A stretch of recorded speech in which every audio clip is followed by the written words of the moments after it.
backing up from there.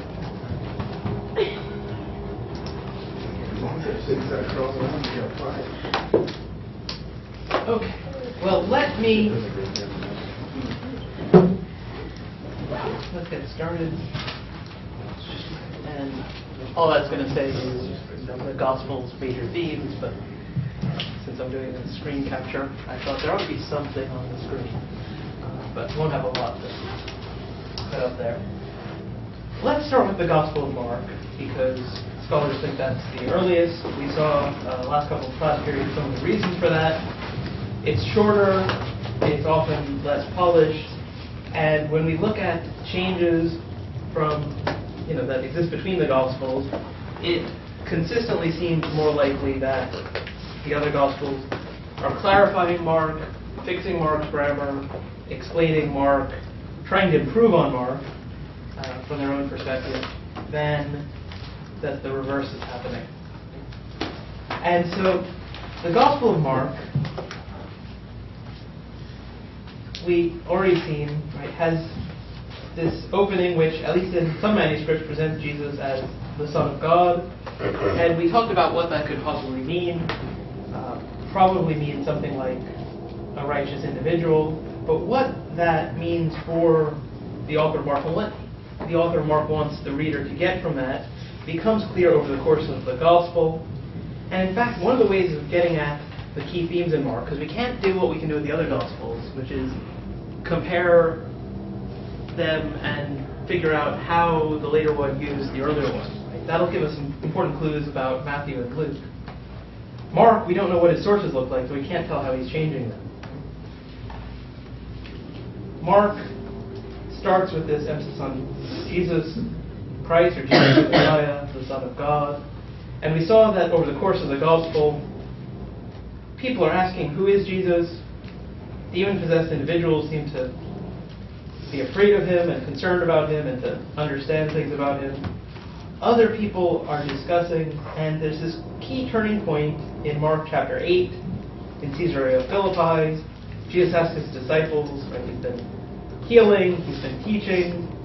There's not a lot of content to the teaching. Other Gospels will provide that. But there is still an emphasis on Jesus as teacher. And after he's been doing this for a while, he asks his disciples, who are people saying that I am? An answer of John the Baptist. Right? This is a time when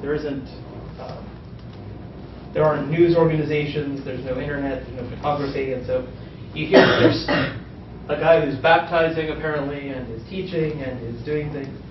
And maybe it's the same guy, right? So there's some confusion about that. Some think one of the prophets of old had returned. When Jesus asks, who do you say that I am? Peter answers, you're the Messiah. And then Jesus says, don't tell anyone about him, and says that the Son of Man must undergo great suffering. And that phrase, Son of Man, is an interesting one. There's been a lot of debate about what exactly it means. It was an idiom that means human being, but why Jesus used it for himself in the way that he did is subject to a lot of discussion, and we won't spend a lot of time on that now. But what we will note is that Jesus is depicted as having a vision of what it means to be the Messiah that involves suffering and rejection. Right? So it's different than the expectation for a Davidic Messiah. Right? Not expected to. He's saying he won't be doing the things that are expected. Peter rebukes him. Jesus says, "Get behind me, Satan." And then there's a reference just over the chapter, which is very interesting. It says, "Truly I tell you, there are some standing here who will not taste death until they see the kingdom of God come with power." And so Mark seems to reflect that expectation that Jesus coming marks a turning point in history, and that the end of human history, the final judgment, the dawn of the Messianic age, is close at hand. Mark's gospel has been described as a passion narrative with an extended introduction.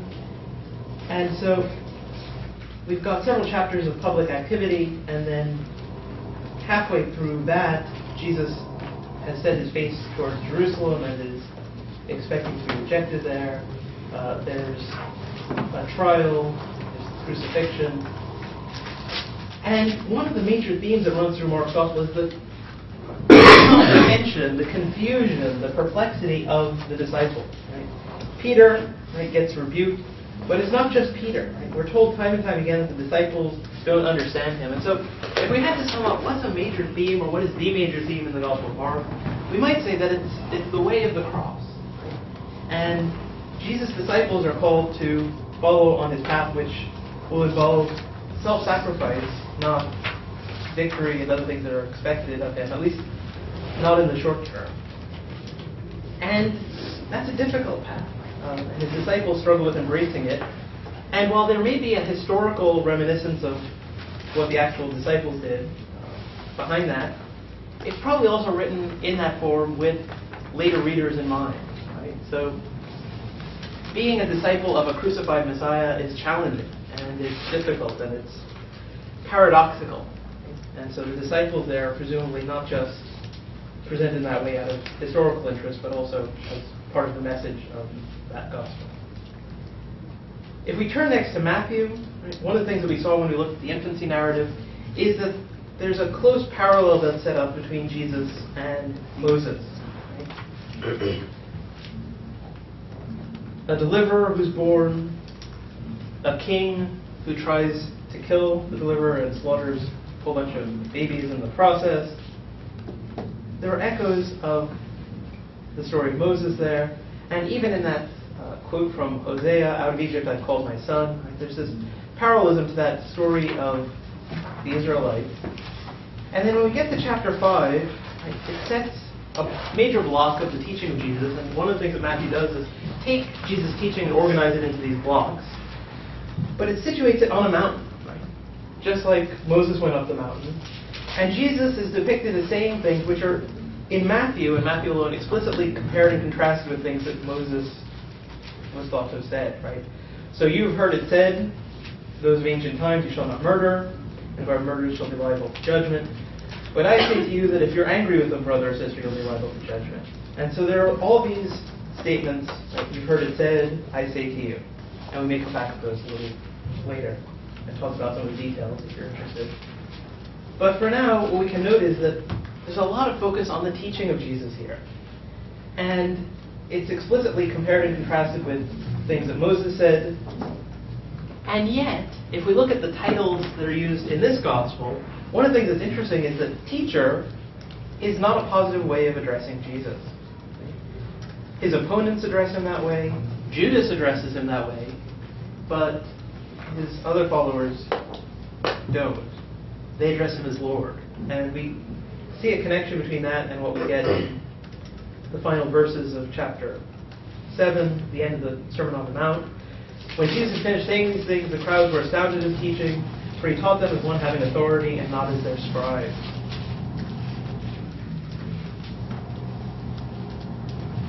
There's a lot of overlap with the Gospel of Mark, and in fact, if anything, Matthew highlights the expectation that Jesus will return soon. It's even more explicit in Matthew 16:28. Truly I tell you, there are some standing here who will not taste death before they see the Son of Man coming in his kingdom. And so, Matthew's Gospel, like Mark's, and perhaps even more so, has an apocalyptic outlook, right? It's expecting that Jesus, even though he died, was taken up to heaven and will return again and bring about the final judgment and the end of the world and things like that.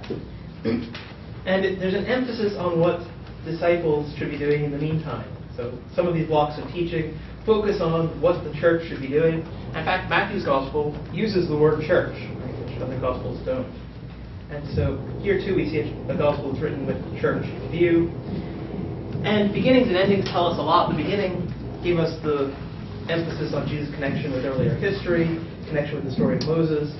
At the end, he's on the mountain again, and he commissions the disciples with what's sometimes referred to as the Great Commission to go make disciples of all nations, baptize them in the name of the Father, the Son, and the Holy Spirit, and teach them to obey everything that he commanded. There's a major emphasis on obedience to what Jesus taught. But just regarding him as a teacher is, according to this gospel, not enough. If we take a look at the Gospel of Luke, the Gospel of Luke is traditionally thought to have been authored by somebody who wasn't Jewish.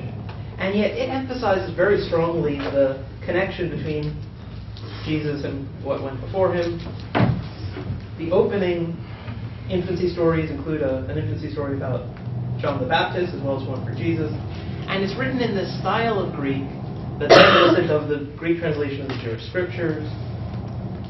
It's as though, if you imagine somebody telling a story that they wanted to connect up with the Bible, and so starting it out with lots of these and therefores and whences and thuslies and sayits. Right? You've got to have some sayits in there. Right? So Old English, which we associate with the King James, and so we think of as this kind of biblical idiom. He does something like that with his Greek style. It's reminiscent of the Greek translation of your scriptures, more so than the rest of the gospel. And so he's emphasizing the continuity even through the story that he tells. He depicts Jesus' family, those who encounter Jesus and who respond to him positively, as obeying the details of the Jewish law. And one of the things that is distinctive of Luke's gospel, of course, is that it's not all that author wrote. It has a sequel. And so we see in the second volume, the book of Acts, a continuation of the story. And that probably tells us something about the context in which the author of this gospel wrote. We looked at how we looked at on an earlier occasion how Mark and Matthew have this prediction of the fall of Jerusalem and of the second coming. And we can see what Luke does differently there. On the one hand, where Mark had, as we noted the last couple of class periods, when you see the desolating sacrilege standing where it ought not to be, let the reader understand. Luke has, when you see Jerusalem surrounded by armies, then know that its desolation has come near. Right? So on the one hand, Luke turns what Jesus is talking about into just a prediction of the fall of Jerusalem. And on the other hand, if we look at what Luke adds, he doesn't just say, beware that you're not led astray, because many will come in my name and say, I am he, but chapter 21, verse 8, beware that you're not led astray, for many will come in my name and say, I am he, and the time is near. Do not go after them. So Luke is presumably writing at a time when a certain amount of time had passed, and so Christians are starting to think, maybe the second coming that we've been expecting is not going to happen as soon as we thought it was. And so, on the one hand, Luke emphasizes that Jesus spoke truthfully, predicted truthfully about the fall of Jerusalem, and that's all he was talking about. Right? So if you were expecting the end would come immediately, you misunderstood him. And on the other hand, he writes this whole second volume, which presumably one of its aims is to present the church, right? To present a model for the church and how the church should navigate some of the difficulties it encountered and some of the challenges it faced. And throughout both volumes, we see an emphasis on bringing together those who historically have been part of the Jewish people and so observe the Jewish law, and those who historically have not done so. And in fact, in Acts, we get a whole church council dedicated to the question, how do you get those people to eat together? Because you might think you're being a really, really great host when you serve surf and turf, but that's not kosher. And there's going to be problems for this church in trying to bring these people together. And in fact, there's a lot of stories of people eating in Luke and Acts. And I think the reason for that, right, I sometimes think, you could probably relate to this in a class taught just before lunch. Maybe Luke was a little bit hungry, when he was writing, and so his mind kept turning to food. But in fact, if we look at the custom of eating together in Luke's time, social equals ate together. Your servants ate at a separate table. They had a different quality of wine. You might have, really nice bottle of wine. They get diluted $3 chuck. Right? Apparently you guys don't know what that is. But that's okay. Because you're probably not old enough to be drinking it anyway. So you don't need to get into it. Either that or you just don't touch that really, really cheap stuff. Right? People would be eating different foods, seated at different tables, reflecting the divisions in the society, different social status, free versus slave, rich versus poor. And Luke focuses on the fact that Jesus and the community that focuses on him brings people together at meals across those boundaries. So that's part of what makes the message of the church powerful. let me quickly say a few words about Gospel of John, which we talked about last time. The Gospel of John, right, is very distinctive in the stories that it tells. It focuses on controversies between Jesus and Jewish leaders, who are often simply lumped together as the Jews, but it's clear that it's Jewish leaders who are in view. And their objections often relate to the question of who Jesus is. Is he making himself equal to God? Those kinds of things. And so presumably we should understand this gospel as not so much the historical words of Jesus. We saw reasons last time why we should understand that John is putting Jesus in his own unique way, in his own words, and presumably emphasizing for that later context that Jesus is this authoritative figure, but he's not exalting himself, and so saying these things about him is not inappropriate. It's precisely because he is God's obedient son that it's appropriate for him to be doing the things that his Father does, which includes things like working on the Sabbath, right, by healing people on the Sabbath, things of that sort. John's Gospel is full of symbolism, right, and so you'll find commentators disagreeing radically over how to interpret some of the things that are or not in John. John doesn't have the Last Supper, and so maybe it's not interested in liturgy and not interested in ceremony and not interested in the practice of the Lord's Supper. But then in John 6, it has Jesus saying, "I'm the bread of life," and talking about eating his flesh and drinking his blood. And most would agree that the language is full of symbolism, and we could look at the details of what that symbolism might imply. But for now, it's worth simply noting that some think John's Gospel is deeply sacramental. Right? All this talk of eating his flesh and drinking his blood, living water, right? There's all this symbolism there. The Gospel of John focuses more than any other on the identity of Jesus, and so probably reflects a time when Christian beliefs about who Jesus was, as embodying the presence of God in their midst, have become the focus of increasingly in Christianity, but also writing in a context in which those beliefs have become the focus of debate, right, with others who disagree with that. We can see a reflection of the passage of time, right, and a change in how Christians view things like the hope for the second coming. Traditionally, John is viewed as the last of the Gospels. It sounds from the last chapter that some expected that disciple whom Jesus loved, whoever he was, to live until Jesus returned.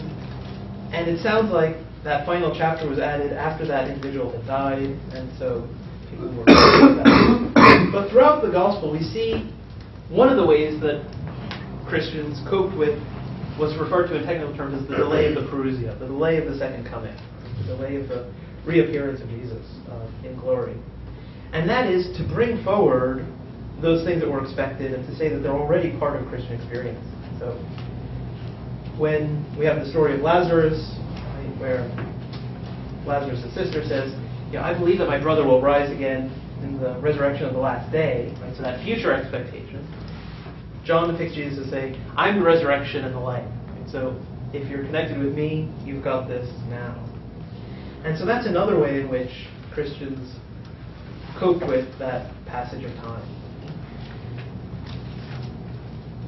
In rounding up this very, very brief overview of some major themes in the Gospels, and there's a lot more that we could say, even looking at themes like wealth and poverty, if you look at the parables, right, one of the things that you can get from comparing Gospels is noticing differences and asking why. In Matthew's Gospel, whenever there are these parables that have people entrusted with money, it's always more money. And in Matthew's Gospel, whenever you have a parable that mentions a village or a town, usually Matthew mentions a city. Right? And so it makes you wonder, maybe that's a hint that this author's writing for a group of urban Christians, right, who have more money, and so are used to talking about larger amounts of money. Maybe that's just something he did for another reason. But comparing the Gospels helps us understand what each of them said. Right? And if you're used to encountering the Gospels in a religious context, very often you'll find people simply running the details together across multiple Gospels. And the impression that you sometimes get is that all the Gospels are the same, or maybe you even end up with an impression of a story That's not what any of those Gospels said, but results from the attempt to combine them, and in some cases to force them to harmonize. The fact that the church included these Gospels with their different perspectives and their different viewpoints and their different chronologies in the canon suggests that, if you're approaching this from a Christian perspective, as some of you may well be, it's presumably not inappropriate to notice the differences and to respect them and to ask what those differences tell us about each of these individual Gospels. Because it's by comparing them often that the distinctive emphases of each of them come into focus more clearly.